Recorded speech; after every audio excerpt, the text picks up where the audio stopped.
All right, boys, let's go.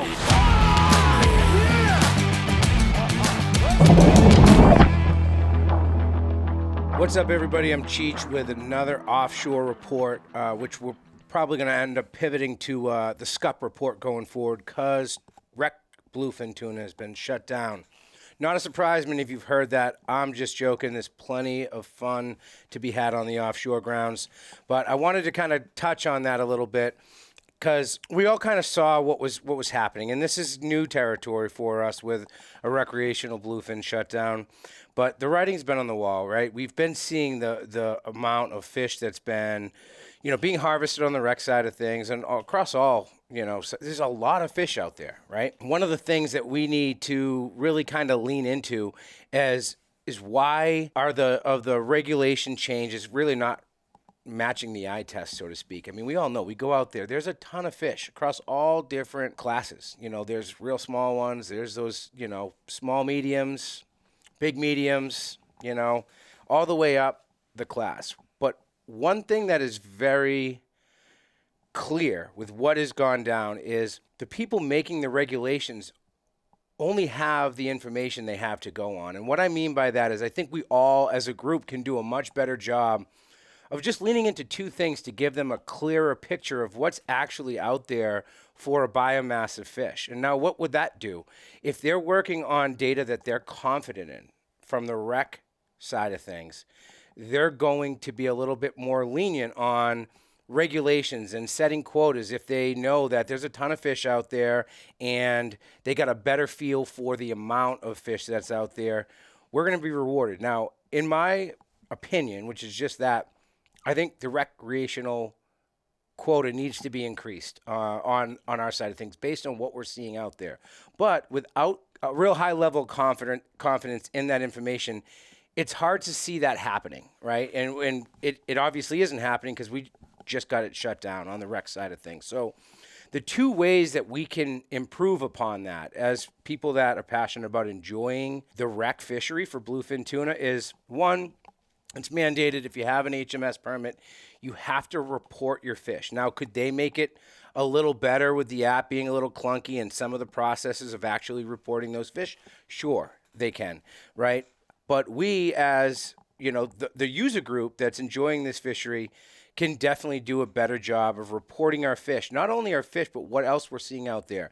Report the fish that you harvest legally. Report the fish that you catch and release, and that is going to help give them a better feel for the amount of fish that people are encountering on a regular basis to put into whatever their algorithms are to try to get a feel for it. The second thing that we can do is participate in that study from Walt Gillette. He collects fin clips from bluefin tuna. Now, he does it from the commercial category, which he has no problem getting that data in for close kin marker research. Now, what that really does is it allows them to get a greater picture of how many fish. That's what it's all moving towards. How many bluefin tuna are out there, right? By basically, it leverages genetic nature tags to match close kin, enabling precise, direct estimation of adult abundance, bypassing reliance on traditional error-prone catch data or survey methods.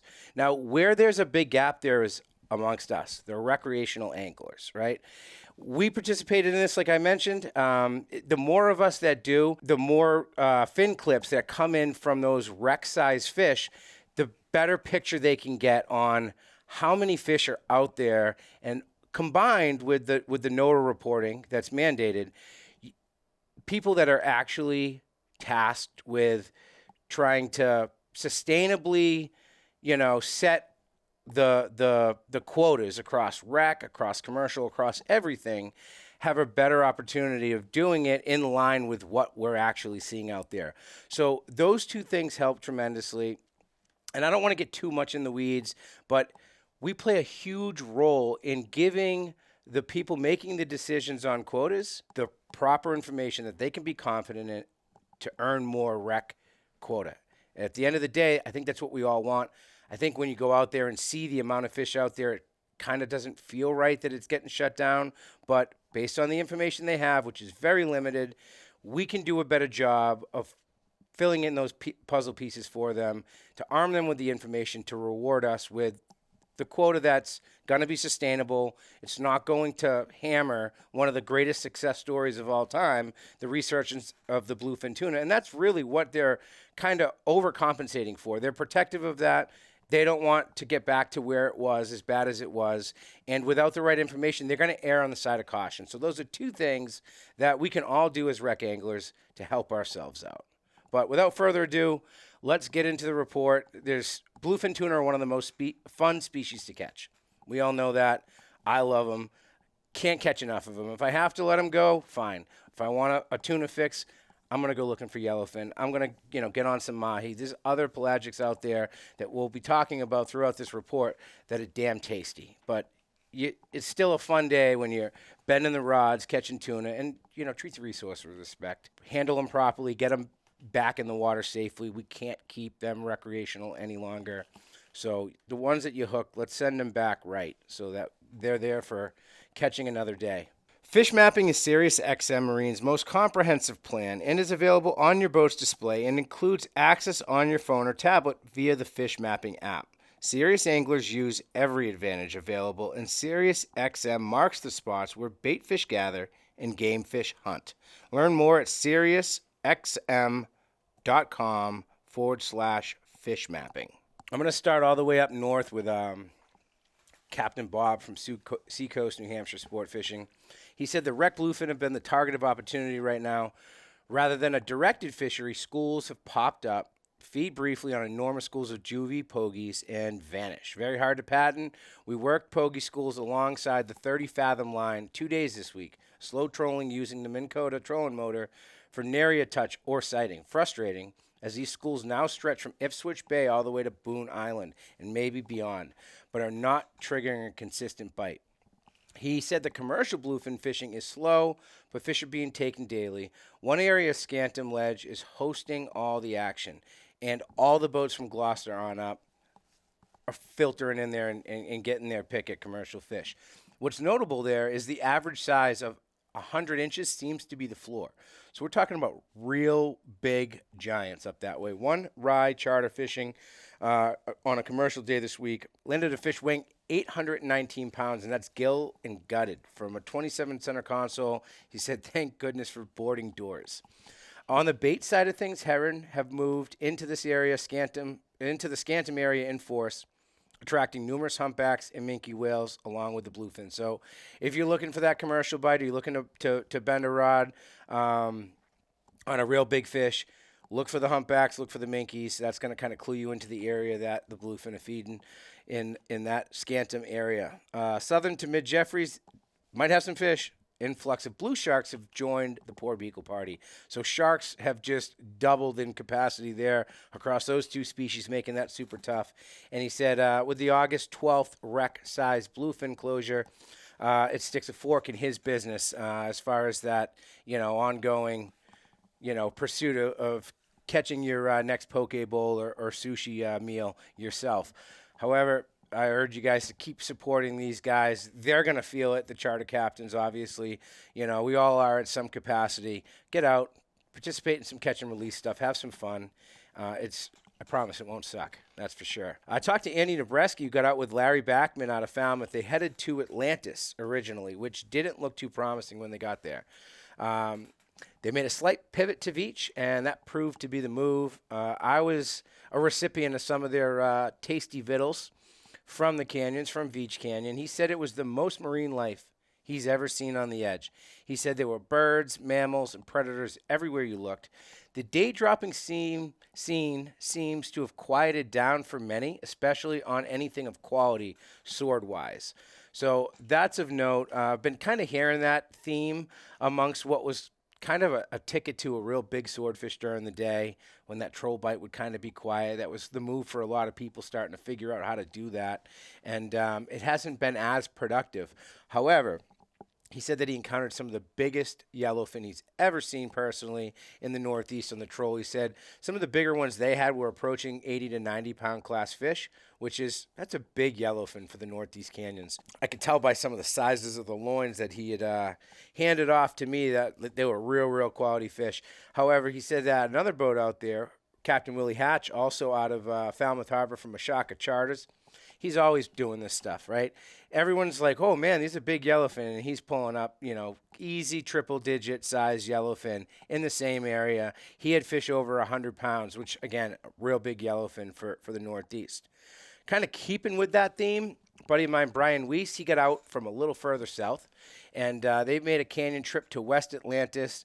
A ton of big eyes they encountered. He said one boat did 25 big eyes. They had a yellowfin tuna up to 140 pounds, or those boats had yellowfin tuna up to 140 pounds, which is substantial. They bucked the trend on the day dropping side of things. They were just about to call it quits, and they were pulling in the tip rod, and he looks over and the buoy rod tips right over. He's like, that just got bit. Turned out to be a 200-pound swordfish, very quality fish. They got an awesome jump out of it. I got the video here for you guys to enjoy. And one of the coolest sequences was, I couldn't really wait to get this background story, is they got a big eye bite, but how it all happened was really cool. Brian saw some skipjacks ripping across the surface and some yellowfin airing out, and he said that the big eyes were feeding on skipjacks. It was abundantly clear, and there was a lot of skippies out there. He fires a popper off the bow, gets blown up on by a big yellowfin. It comes to the boat.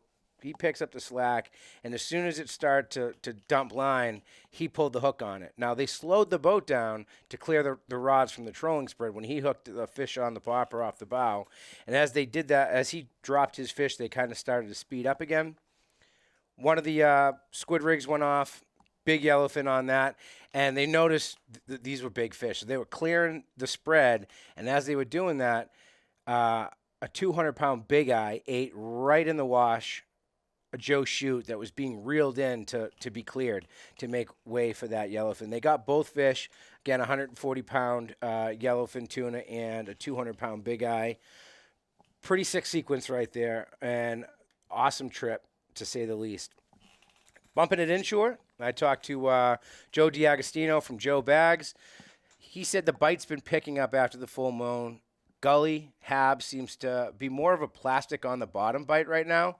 He said it's definitely chicks and slicks. There's no whales, the random dolphin pod here and there, but look for the chicks, look for the slicks. That's what's keying you in to bluefin feeding on the bottom, and plastic's been getting the bites real tight to the bottom.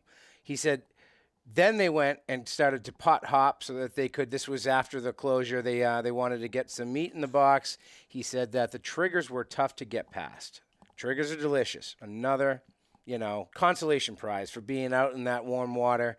He's got a bunch of triggers, and then he said once he tipped the epoxy jig with squid, he was able to get it past to nice 24-inch market mahi, which make phenomenal sandwiches and tacos and all that good stuff. Got a report from Captain Adam of the Tuna Cartel. He ripped it out of Montauk. He hit Atlantis. He slayed a large big eye. He found a wild pile of bait and stuck with it for a couple hours and capitalized on that big eye bite. His spread included 2 diving plugs, 1 Nomad, 1 Bomber, 2 shoots, and 2 bars. So that was his mix of offerings looking for that big eye bite. Again, he hung close to the bait, ended up panning out for him. Good job, Captain Adam from Tuna Cartel. Also out of Long Island on the South Shore, Will King, he goes by @WillieFish on Instagram. He said, find the chicks, find the fish. Petrels, storm petrels, tuna chicks, whatever you want to call them. That is what he found, acres and acres of them. That clued him in to start fishing that area, and he sent me a video of acres of tuna chicks, which I'll get posted in this report, and he was able to blind jig yellowfin all throughout the water column. Pretty much about 75 miles south out of the South Shore of Long Island. So keep an eye out for that scene going on if you're leaving out of ports down that way. Our own Jack Larizada got out this past Monday. It was funny. He had a day off submitted for Tuesday. Then all of a sudden, things happen with the closure, and he's like, "Hey, boss, I'm gonna change my day off to Monday. Is that cool?" I'm like, "Yeah, no problem, man." And he ripped it out of Barnegat, New Jersey, to fish with Captain Mark Horn and mate Jack Burke. I'm gonna read his report because it's a pretty fun recount of what took place. He was with On Top Charters. He said, "We'd left the dock at 3 a.m., made a crisp 65-mile run in calm seas. As we approached the yellowfin grounds at sunup, we were greeted by small skipjacks whizzing on the surface. Within one cast, Captain Mark was tight to a yellowfin on a Hoagie Protail. Like the ace he is, Captain always has the magic touch. So he got that fish right in the box, and they began to cruise around looking for more life. As soon as the sun was high enough to illuminate the bright blue water, pods of dolphin began to porpoise around. Quickly blasted towards the mammals, and my buddy Neil smoked a yellow on a popper that gently slurped it off the surface. After a couple high fives and a washdown, we reset. Again, we approached the dolphins, and Jack let out a thunderous long cast right behind them.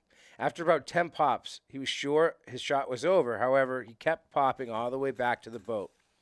Virtually boat side, he was absolutely smoked by a yellowfin. As it ate the popper, the fish shot underneath the boat, zipping vertically along the vibrant blue and green water. A short while later, the fish was boxed up as well. Within 3 hours, 3 tuna in the boat, we began pot hopping for mahi.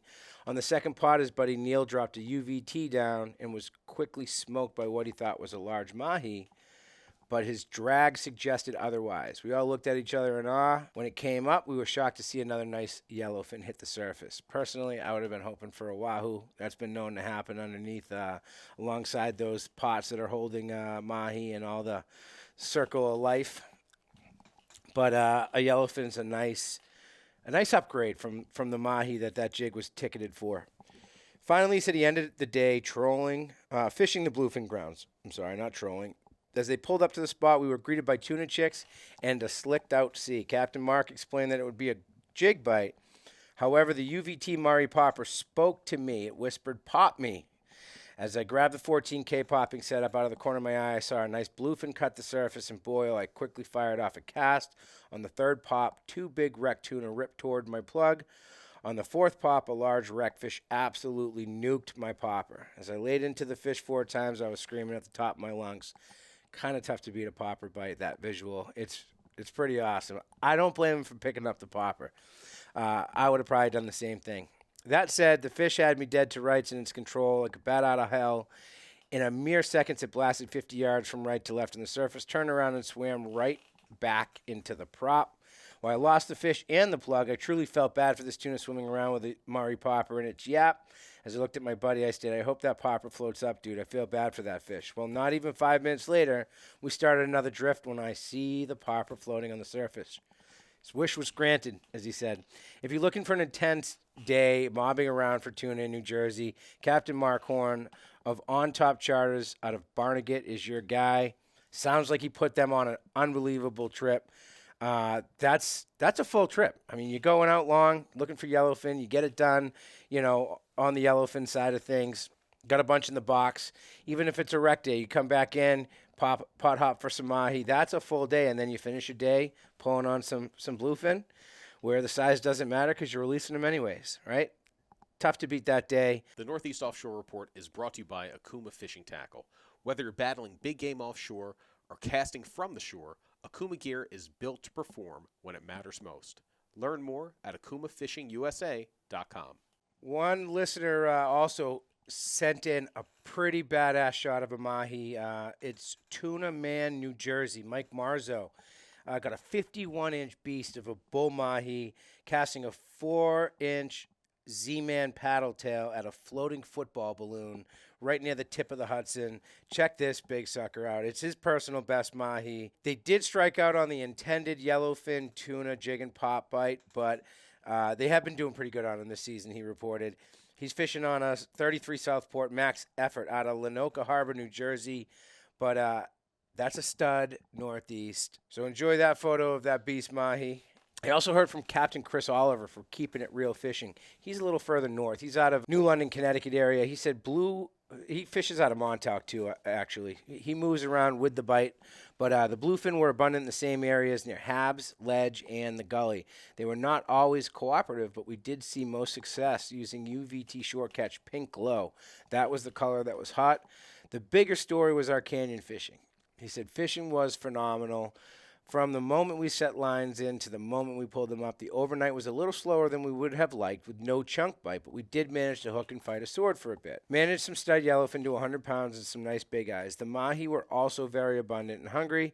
With the bluefin recreational harvest being closed, we will still be running midshore bluefin trips with a strict catch and release policy, but as late August and September loom, we'll be shifting our focus to chunking yellowfin and running to the canyons. I have a feeling that's going to be probably the option a lot of people, set out for with the fallback of pulling on some bluefin that are going to ultimately get released. Also, Captain Cole of Salty Love Sport Fishing out of New Jersey. He's been on a good mix of sea bass and fluke this week with triggers mixed in, but he made a buzzer beater call to hit the near shore grounds for some bluefin on the last day that they could harvest, and they put their work in. They were able to get a charter limit to end the season for their catch and keep bluefin. So all in all, let's just come together and try to do a better job of giving science, giving the people that are setting the recreational quota all the ammunition we can to get more recreational quota. I'm going to have Captain Mike Peardenach on the On the Water podcast in the next, 10 days. It will probably air a little bit after that. We're going to dig in deep to kind of all the things at play here. But last but not least, we're going to wrap this up with another awesome Canyon Runner report. Thanks for tuning in. Appreciate you guys. We'll see you next week. The Offshore Report is also brought to you by Canyon Runner, who will provide a very detailed synopsis of the fishing throughout our coverage area.